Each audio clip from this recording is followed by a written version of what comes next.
Right now at 6, stay on the picket line or accept a new contract. Why it appears some Boeing workers are still divided. We want Boeing to get back to being that high-quality company that they've been in the past. Plus, a potential mega strike brewing at one of Oregon's largest hospital systems. Certainly the union has been kind of telegraphing that they're moving in this direction. Where doctors could walk off the job for the first time in state history. And the Blazers enter the next phase of rebuilding while the Timbers hope to win a wild card matchup. We're live at Moda and Providence Park on a huge sports night in the Rose City.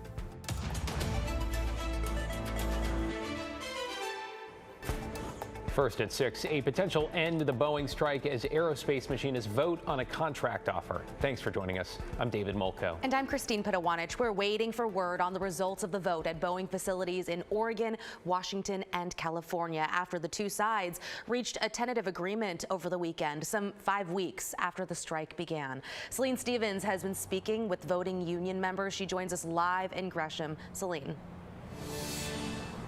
I heard a range of opinions from union members today, with some saying that they want to hold out for that pension and others saying that the proposed contract is good enough. And this is a big day as the strike approaches its 6th week. And this also all comes after Boeing reported major financial losses earlier today. It doesn't go far enough. I voted no. I think it's fair. It's good contract. I accepted the contract. The vote is on for Boeing union members to either accept or deny the proposed contract between Boeing and the machinist union. Members are torn. I think it's good for me. 401k, I'm still young. I have time to save up and stuff like that. So a lot of the old timer here, they're really like set on the pension. For new hires, it's probably great. They have plenty of time. People like me, we don't have the time left. I had a defined pension when I hired in here. That's what I expected to get, and they took that away. But some of the newer machinists say they are willing to hold out for the older workers. I don't even care if I get the pension. I'm just wanting to fight for the people that missed out on it, that got it taken away from them wrongfully. The new proposed contract offers a 35% general wage increase spread out over 4 years, along with a company 401k match increased to 100% of the first 8% contributed. There are also a few other perks, like a one-time contribution of $5,000 to each eligible member's 401k and a ratification bonus of $7,000. But some are looking for more. It doesn't go far enough, no. It doesn't help the people out that have been here for stagnant wages for 10 years. It shouldn't be minimum wage jobs for us, you know, like this is skilled work. I have to know how to measure gear backlashes and adjust for that. There's all kinds of complicated, this is a skilled profession and we're not getting paid skilled profession wages to do it. However, others are ready to get back to work, and if the vote passes, members can return to work as soon as this Friday. To me, everything good today. 401k good, and the grades go up 35% good too. This comes as Boeing revealed a $6 billion quarterly loss Wednesday. They also announced earlier this month that they will reduce around 10% of their workforce in the near future. In a statement, Boeing wrote Wednesday that we look forward to our employees voting on the negotiated proposal. I think Boeing needs to make some changes to how they've been doing things. Boeing's been in trouble, you know, with the FAA and made a lot of things were going on even before our strike, even before bargaining. They're in a tough spot. They can't get out of that tough spot without us. So the results from all locations must be counted before we know whether that contract was approved or not. And of course, those other locations are also in California and obviously Washington. Now, our local union representative Brandon Bryant said that the Portland numbers are counted, it's done, but they're still waiting on news from Seattle to know whether that contract was approved or not. He told me earlier today that the hope is that we'll know by tonight. Back to you. Yeah, we'll keep an eye out for those results. Bring it to everyone when we know them. Again, Celine Stevens in Gresham. Thank you. Now at 6, the principal at Gresham High School just announced she's stepping down. This comes after a 17-year-old student brought a gun on campus with some students, parents, and faculty concerned about how that incident was handled. That student allegedly brandished the weapon off campus, then brought it into the building. When school officials learned about the initial threat, they say they used surveillance video to identify the student, then take him out of class until police arrive. The district said it worked as fast as it could to keep students safe, though some questioned at a school board meeting why the school wasn't immediately put into lockdown. In a message today to families, Erica Beto Whitlock, the outgoing principal, said in part, quote, "I have worked diligently to lead through these challenges. That said, the underlying tensions impacting our school cannot be resolved with me as its principal." The district accepted her resignation and added, "Safety continues to remain its top priority." Beto Whitlock's last day will be November 8th. In your headlines, Clark County has agreed to settle a wrongful death lawsuit against the sheriff's office. In October of 2020, sheriff's deputies shot and killed 21-year-old Kevin Peterson during a drug bust. The sheriff's office says Peterson fired at deputies first through an independent investigation, though an independent investigation later found no evidence of that. A Pierce County prosecutor later determined the police shooting was justified and the deputies were not charged. Today, Clark County agreed to settle a civil claim and to pay Peterson's family $1.25 million. We'll have more on this tonight on KGW News at 11. Multnomah County health officials say an E. coli outbreak that's been linked to McDonald's hamburgers in 10 states, including Oregon, has not been detected in the county. At least 49 people have gotten sick. One person has died. Officials say they don't know where exactly in Oregon the one case occurred. But at the moment, there are no McDonald's restaurants in Multnomah County that we're aware of that have been linked to this outbreak of E. coli strain.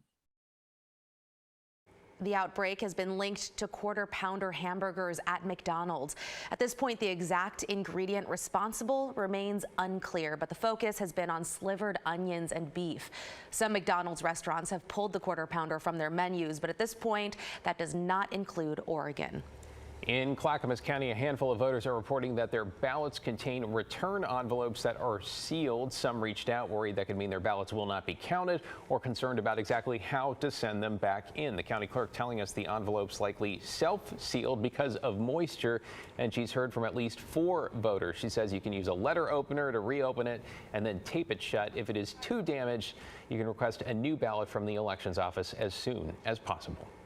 To southern Oregon now, where the U.S. Forest Service is warning visitors to the Rogue River Siskiyou National Forest to be wary of booby traps on roads and trails. They've received reports from the Taylor Creek and Shan Creek areas west of Grants Pass of spiked boards and wires across forest roads and hiking trails as well, hidden under piles of leaves. So far, there have been no reports of any damage to cars or injuries. And days after Sherry's restaurant shut down, another all-night diner is making some big changes. Dennys is closing some 150 restaurants, about 10% of its locations worldwide. They say that's due to declining revenue and changing consumer habits. The company says it will shut both underperforming locations and buildings that are too old to be remodeled. The chain currently has some 10 restaurants between Northwest Oregon and Southwest Washington. Matt? Yeah, we're going to have a grand slam of rainy days coming up beginning this weekend, but not tonight and not for the next couple of days. Here's Providence Park for you. Big night. Sports in Portland. Timbers. Wild card game, right? So it is a chilly one. If you're heading out to the pitch, make sure you wear that Timbers scarf, something warm, because it will be cold. We're at 56 right now, but it'll be in the 40s for a good part of the game. All right, look at the sunset of the coast right now. Lincoln City, just beautiful, down to 54 degrees there. With all this clear sky, we are surrounded by a frost advisory in the metro area. So the urban heat island effect will keep the Portland area warm enough where we don't get a lot of frost. But all around us, as soon as you get into the urban, suburban areas, there will be frost on pumpkins, and there is a freeze warning out in the gorge as well. So cold tonight, a couple of dry days ahead, then wet and cool with mountain snow next week. We'll take a look at that in a bit, guys. Back to you. Okay, thanks, Matt. For the first time in Oregon history, doctors could go on strike. A group of doctors and other health professionals at Providence St. Vincent and the Providence Women's Clinic have authorized a strike. That is, if a deal on a contract cannot be reached. John Adams is live at Providence St. Vincent. So, John, walk us through how we got here. Absolutely. Doctors and nurse practitioners are asking for a better pay and a better patient-to-provider ratio. That's why they say they have moved to organize. Now, the two groups have been at the negotiating table with Providence for around 10 months and say the strike authorization has been made because there hasn't been enough progress in that time frame. They accuse Providence of not being honest and forthright during the negotiations. Providence told me today that it isn't uncommon for first contracts like these to take around 18 months to finalize, and says the union is attempting to put extra pressure on Providence by having multiple contracts being negotiated at the same time. Now, you may remember that nurses from 6 Providence hospitals in the area went on strike in June. They are still working under an expired contract. This is what both sides told me earlier today. Providence has not been negotiating in a way that shows that they want to get us a fair contract that is going to help our patients get the safe care that they need and deserve. But there will be an impact to the community and to the number of people that can be hospitalized at St. Vincent's if this reaches a place where they actually decide to go on strike. Now again, if doctors end up walking off the job, it would be the first time that has ever happened in the state of Oregon. Providence says, unlike a nurses' strike where replacement workers are brought in, there's no way to replace doctors with temporary workers if a strike happens. Now, despite all of this, both sides told me today that they expressed optimism that a deal would get done, and they are set to return to the bargaining table later this week. David and Christine, back to you. All right, John Adams on the west side this evening. Thank you, John. Portland's newest affordable housing complex has now opened up downtown. Renovations began earlier this year on the 113-year-old building. Already, 10 people have moved in. The 75-unit building is located along Harvey Milk Street and Southwest 11th Avenue. The president and CEO of the Urban League of Portland said the project took a whole lot of teamwork. It took time, and it took working together side by side and sometimes pushing back on each other and outside forces. It took a lot of asks from a lot of organizations. You saw the list of partners we had up there. There are several studio apartments and single bedrooms with shared kitchens and dining areas. Residents will get help with their rent, so it doesn't exceed 30% of their income. Straight ahead at 6, the Portland Timbers are back in the playoffs right now for the first time in 3 years. And right now we're taking a live look inside Providence Park, where we're a little over an hour away from kickoff against Vancouver. Orlando Sanchez will join us live right after the break. And at 6:30, hear from the Multnomah County Elections Director on the timing of some results come election night, the changes in the mix when it comes to ranked choice voting. That's ahead at 6:30 on The Story, only here on KGW.